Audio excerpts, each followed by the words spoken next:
Hello friends, Namrutha art and craft ಚಾನಲಿಗೆ ನಿಮ್ಗೆಲ್ಲರಿಗೂ ಸ್ವಾಗತ. ಇವತ್ತು ನಾನು ಚಿತ್ರವನ್ನ ಬಿಡಿಸ್ತಾ ವಿಷ್ಣುವಿನ ಮೂರನೇ ಅವತಾರವಾದ ವರಾಹ ಅವತಾರ, ಇದು ಮಹಾವಿಷ್ಣುವಿನ ಮೂರನೇ ಅವತಾರದ ಸಂಪೂರ್ಣ ಕಥೆಯನ್ನ ಬಿಡಿಸುವ ಮೂಲಕ ನಿಮ್ಗೆ ಹೇಳ್ತಾ ಇದ್ದೀನಿ. ಓಂ ನಮೋ ನಾರಾಯಣ, ಓಂ ನಮೋ ಭಗವತೆ ವಾಸುದೇವಾಯ ನಮಃ. ನಮ್ಮ ಚಾನಲಿಗೆ ನೀವೇನಾದ್ರೂ ಹೊಸಬ್ರಾಗಿದ್ರೆ ಪ್ಲೀಸ್ ಸಬ್ಸ್ಕ್ರೈಬ್ ಮಾಡೋದನ್ನ ದಯವಿಟ್ಟು ಮರಿಬೇಡಿ. ಇಂದು ನಾವು ಶ್ರೀ ಮಹಾವಿಷ್ಣುವಿನ ದಶಾವತಾರಗಳಲ್ಲಿ ಅತ್ಯಂತ ಶಕ್ತಿಶಾಲಿ ಮತ್ತು ಅದ್ಭುತವಾದ ಮೂರನೇ ಅವತಾರ ವರಾಹ ಅವತಾರದ ಸಂಪೂರ್ಣ ಕಥೆಯನ್ನ ತಿಳಿದುಕೊಳ್ತಾ ಇದ್ದೀವಿ. ಈ ಕಥೆಯಲ್ಲಿ ಭಕ್ತಿ ಇದೆ, ಧರ್ಮ ಇದೆ, ದೇವರ ಕರುಣೆ ಇದೆ ಮತ್ತು ಅಧರ್ಮದ ಮೇಲೆ ಧರ್ಮದ ವಿಜಯವನ್ನ ನಾವು ನೋಡ್ಬೋದು. ಹಾಗಾದ್ರೆ ಬನ್ನಿ, ಸಾವಿರಾರು ವರ್ಷಗಳ ಹಿಂದೆ ನಡೆದ ಈ ಅದ್ಭುತ ದೈವಿಕ ಘಟನೆಯೊಳಗೆ ಪ್ರವೇಶಿಸೋಣ. ಸೃಷ್ಟಿಯ ಆರಂಭದಲ್ಲಿ ಬ್ರಹ್ಮದೇವರು ಜೀವ ಜಗತ್ತನ್ನ ನಿರ್ಮಿಸಿದ್ರು. ದೇವತೆಗಳು, ಋಷಿಗಳು, ಮಾನವರು ಮತ್ತು ಎಲ್ಲಾ ಜೀವಿಗಳು ತಮ್ಮ ತಮ್ಮ ಕರ್ತವ್ಯಗಳನ್ನ ನಿರ್ವಹಿಸ್ತಾ ಇದ್ರು. ಭೂದೇವಿಯು ಎಲ್ಲಾ ಜೀವಿಗಳಿಗೂ ಆಶ್ರಯ ನೀಡುತ್ತಿದ್ಲು. ಆದರೆ ಅದೇ ಸಮಯದಲ್ಲಿ ಕಶ್ಯಪ ಋಷಿ ಮತ್ತು ದಿತಿಯರಿಗೆ ಇಬ್ಬರು ಅತ್ಯಂತ ಬಲಶಾಲಿ ಪುತ್ರರು ಜನಿಸ್ತಾರೆ. ಅವರೇ ಹಿರಣ್ಯಾಕ್ಷ ಮತ್ತು ಹಿರಣ್ಯಕಶಿಪು. ಇಬ್ಬರು ಅಪಾರ ಬಲಶಾಲಿಗಳಾಗಿದ್ರು. ಆದರೆ ಅವರ ಹೃದಯದಲ್ಲಿ ಅಹಂಕಾರ ಮತ್ತು ದೇವರ ಮೇಲೆ ದ್ವೇಷ ತುಂಬಿಕೊಂಡಿತ್ತು. ಹಿರಣ್ಯಾಕ್ಷನ ತಪಸ್ಸು. ಹಿರಣ್ಯಾಕ್ಷನು ಸಾವಿರಾರು ವರ್ಷಗಳ ಕಾಲ ಕಠಿಣ ತಪಸ್ಸನ್ನ ಮಾಡ್ತಾನೆ. ಅವನ ತಪಸ್ಸಿಗೆ ಮೆಚ್ಚಿದ ಬ್ರಹ್ಮದೇವರು ಪ್ರತ್ಯಕ್ಷರಾಗ್ತಾರೆ.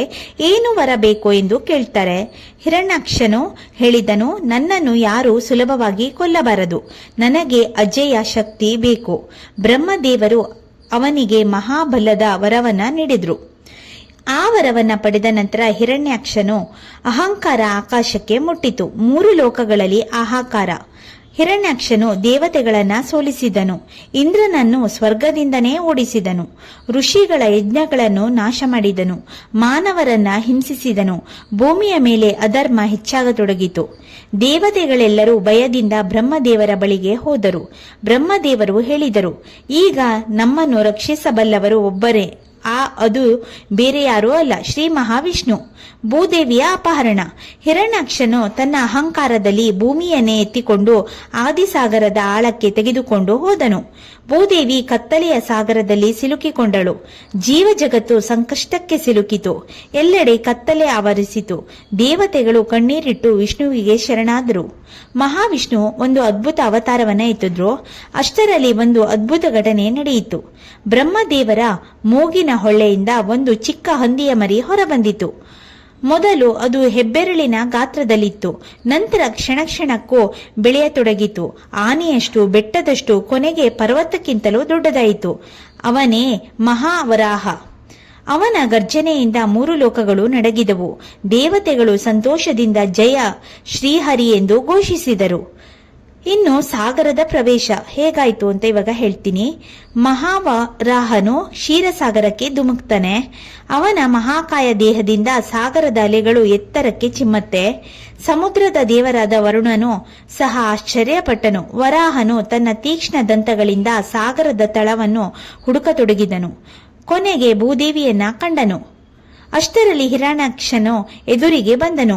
ಓ ಕಾಡು ಹಂದಿಯೇ, ನೀನು ಯಾರು? ನನ್ನನ್ನು ಎದುರಿಸುವ ಧೈರ್ಯ ಹೇಗೆ ಬಂದಿತು ಎಂದು ಅವಮಾನಿಸಿದನು. ವರಾಹನು ಶಾಂತನಾಗಿ ಹೇಳಿದನು, ಭೂದೇವಿಯನ್ನು ರಕ್ಷಿಸಲು ಬಂದಿರುವೆನು.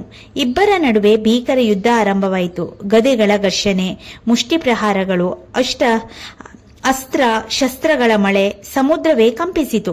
ದೇವತೆಗಳು ಆತಂಕದಿಂದ ನೋಡುತ್ತಿದ್ದರು. ಕೊನೆಗೆ ಮಹಾವಿಷ್ಣು ತನ್ನ ದಿವ್ಯ ಶಕ್ತಿಯಿಂದ ಹಿರಣ್ಯಾಕ್ಷನನ್ನು ಸಂಹರಿಸಿದರು. ಅಧರ್ಮದ ಅಂತ್ಯವಾಯಿತು. ಭೂದೇವಿಯ ರಕ್ಷಣೆಯಾಯಿತು. ಮಹಾವರಾಹನು ತನ್ನ ದಂತಗಳ ಮೇಲೆ ಭೂದೇವಿಯನ್ನು ಎತ್ತಿಕೊಂಡನು. ನಿಧಾನವಾಗಿ ಸಾಗರದಿಂದ ಹೊರಬಂದನು. ದೇವತೆಗಳು ಪುಷ್ಪವೃಷ್ಟಿ ಮಾಡಿದರು. ಋಷಿಗಳು ವೇದ ಮಂತ್ರಗಳನ್ನ ಪಠಿಸಿದರು. ಮಹಾವಿಷ್ಣು ಭೂಮಿಯನ್ನು ಮತ್ತೆ ತನ್ನ ಕಕ್ಷೆಯಲ್ಲಿ ಸ್ಥಾಪಿಸಿದರು. ಮತ್ತೆ ಸೃಷ್ಟಿಯಲ್ಲಿ ಶಾಂತಿ ನೆಲೆಸಿತು. ಭೂದೇವಿಗೆ ಕೃತಜ್ಞತೆ. ಶ್ರೀ ಭೂದೇವಿಯು ಕೈಮುಗಿದು ಮಹಾವಿಷ್ಣುವಿಗೆ ನಮಸ್ಕರಿಸಿದಳು. ಪ್ರಭು, ನಿಮ್ಮ ಕೃಪೆಯಿಂದಲೇ ಇಂದು ನಾನು ಮತ್ತು ಈ ಜಗತ್ತು ಉಳಿದಿದೆ ಎಂದು ಕಣ್ಣೀರಿನಿಂದ ಹೇಳಿದಳು. ಮಹಾವಿಷ್ಣು ಆಶೀರ್ವದಿಸಿ, ಯಾವಾಗ ಧರ್ಮಕ್ಕೆ ಅಪಾಯ ಬಂದರೂ ನಾನು ಅವತರಿಸುತ್ತೇನೆ ಎಂದು ವಚನ ನೀಡಿದರು. ಹಾಗಾದ್ರೆ ಈ ಕಥೆಯ ಸಂದೇಶ ಇಷ್ಟೇ. ಅಹಂಕಾರ ಅಹಂಕಾರ ಯಾವಾಗಲೂ ನಾಶಕ್ಕೆ ಕಾರಣವಾಗುತ್ತೆ. ದೇವರು ತನ್ನ ಭಕ್ತರನ್ನ ಎಂದಿಗೂ ಕೈ ಬಿಡುವುದಿಲ್ಲ. ಅಧರ್ಮ ಎಷ್ಟೇ ಬಲಶಾಲಿಯಾಗಿದ್ದರೂ ಕೊನೆಗೆ ಧರ್ಮವೇ ಜಯಿಸುತ್ತದೆ. ಪ್ರಕೃತಿ ಮತ್ತು ಭೂಮಿಯನ್ನು ರಕ್ಷಿಸುವುದು ನಮ್ಮೆಲ್ಲರ ಕರ್ತವ್ಯ. ವರಾಹಾವತಾರವು ಕೇವಲ ಒಂದು ಪುರಾಣ ಕಥೆಯಲ್ಲ, ಇದು ಧರ್ಮ, ಭಕ್ತಿ, ಪ್ರಕೃತಿ ಸಂರಕ್ಷಣೆ ಮತ್ತು ದೇವರ ಕರುಣೆಯ ಶಾಶ್ವತ ಸಂದೇಶವಾಗಿದೆ. ನಿಮ್ಗೆ ಈ ಕಥೆ ಇಷ್ಟ ಆದ್ರೆ ಪ್ಲೀಸ್ ಲೈಕ್ ಮಾಡಿ, ಶೇರ್ ಮಾಡಿ, ಸಬ್ಸ್ಕ್ರೈಬ್ ಮಾಡೋದನ್ನ ದಯವಿಟ್ಟು ಮರಿಬೇಡಿ.